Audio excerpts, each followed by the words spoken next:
Hey everybody! Today we're going to tell you about 20 sushi types that are unknown to most tourists. Some are really good, some are not the best, but we want to show you anyway. And you better look out for what, Akina? Heart! Yeah, we're going to put a heart symbol next to the ones we really recommend. And without further ado, let's start with the first type of sushi. Let's do it! So, number 1 sushi, Awabi.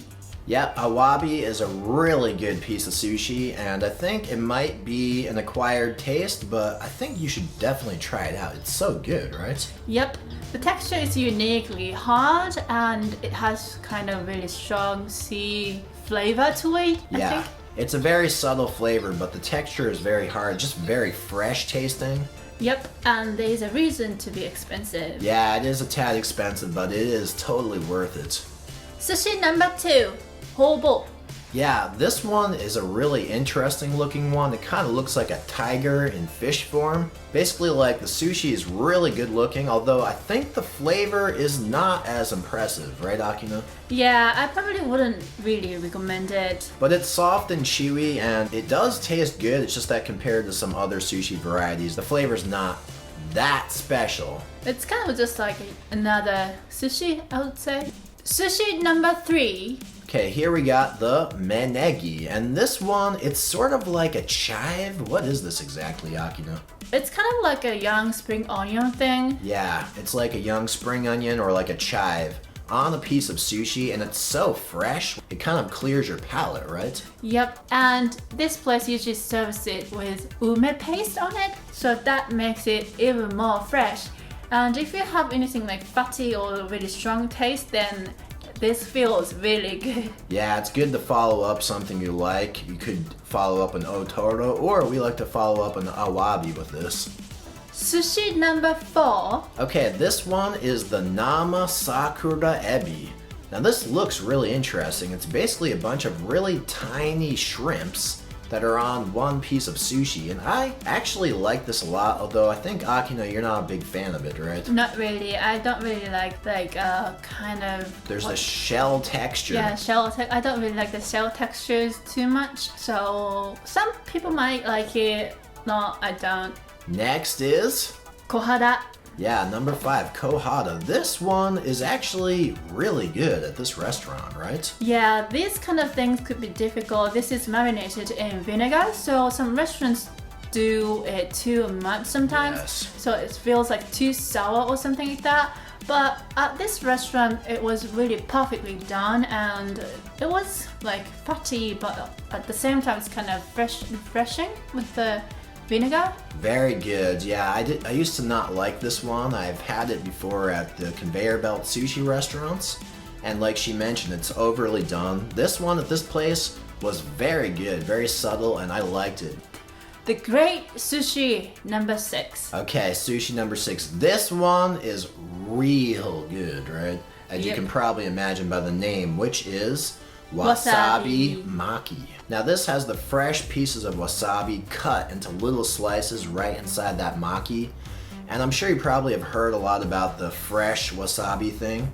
It's really different from the one you're probably used to. Like, the normal one you're used to is mostly horseradish. But fresh wasabi, it's more like, has a really unique, fresh, slightly bitter flavor to it. Yeah, it's almost kind of flowery too in a way. Yeah. It's like really rich smell to it. Also, there's always this kick in your head. Yeah, some of the pieces we had in this maki, some just gave a little kick and it was just like maybe not much of a kick, and then a few pieces were really strong. Like goes in the head like... Yeah, but it's so good. Like, that was totally one of our faves. Yep. Sushi number 7. Iwashi. Iwashi. This one we actually got for free somehow, right? How did we do that? Thanks to my coupon. Yeah, we go to this place a lot, so she had some kind of coupon. But anyway, the flavor of this is very fatty, almost like a chutoro or otoro, but with a less fishy flavor to it. Yeah, and the ginger on the top was making it like just the fatness just enough and then not too fishy, so that was a good combination. Yeah, this is a pretty good one. You say usually it's pretty cheap, right? Yep. So yeah, might want to try that one out. Sushi number 8, Tsubugai.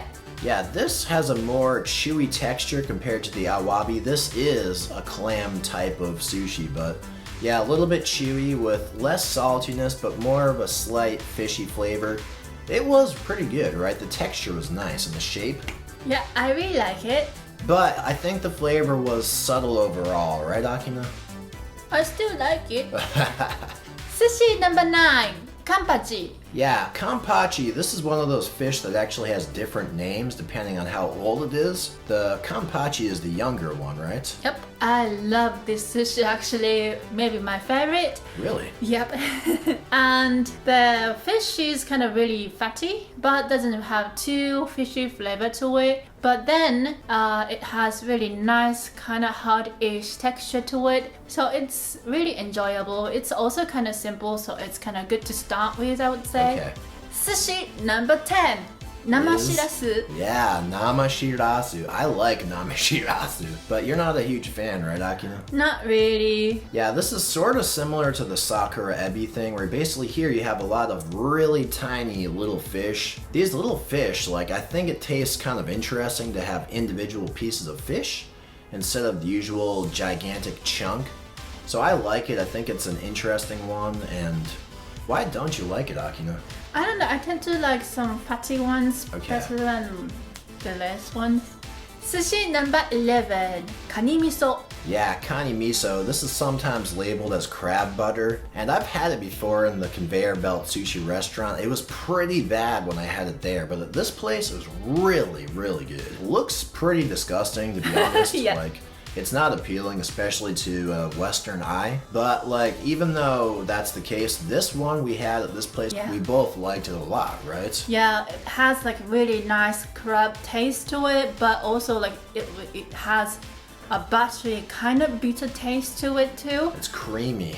Sushi number 12, Tachiuo. Yeah, Tachiuo. This one here, actually to me, it was not the best sushi. It has a dry flavor to it compared to other fish. And the flavor is not too strong, right? Yeah, like I said, I tend to like fatty ones, so this is not my favorite either. Okay. But if you eat fatty, strong taste one all the time, maybe you get bored, so this could be good as a break, maybe.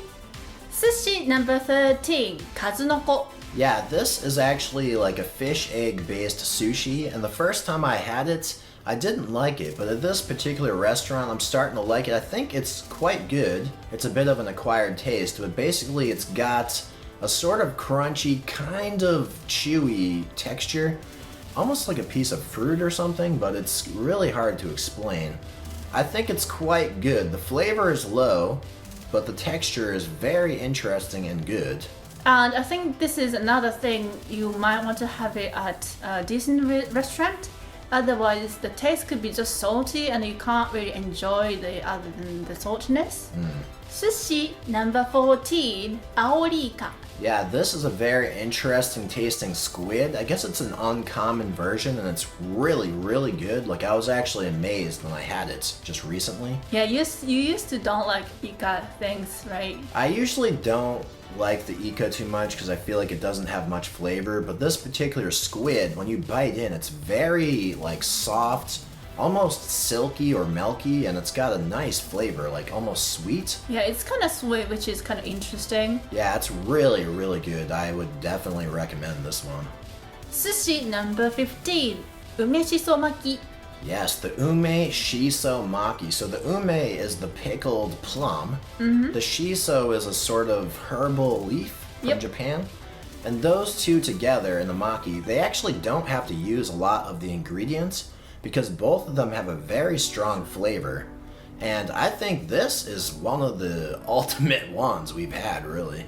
It's really good because it kind of freshens up your mouth after lots of fish and fattiness and stuff. Yeah. So it's good to have this in the middle of your meal or something like that, or like just after some fatty thing. It's so refreshing, but this restaurant put some sesames in it, so that kind of weakened the too strong taste of ume or shiso or the herb. Sushi number 16, Shako.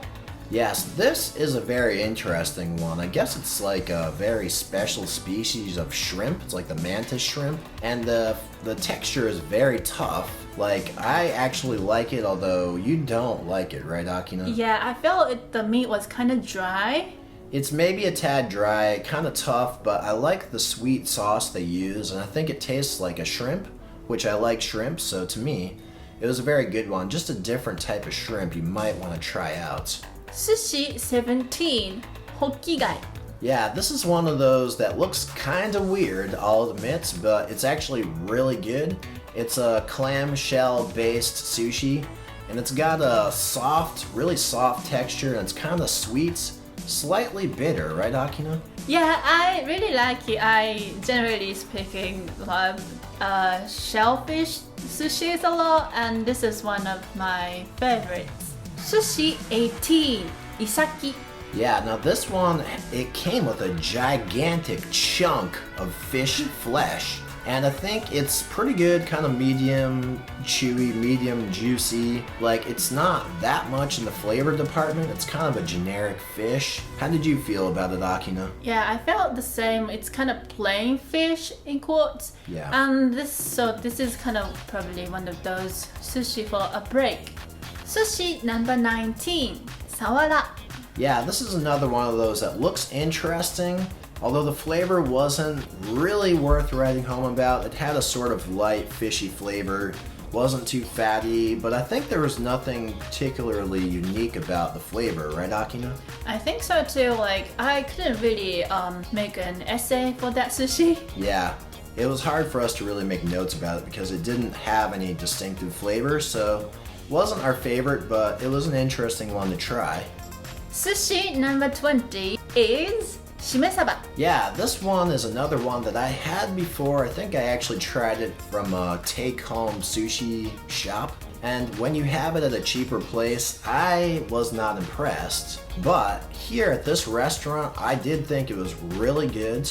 This is another one of those marinated sushis, right, Akina? Yes, this is marinated in vinegar, so it's another thing. Could be difficult to get a good one, so this was good at the restaurant.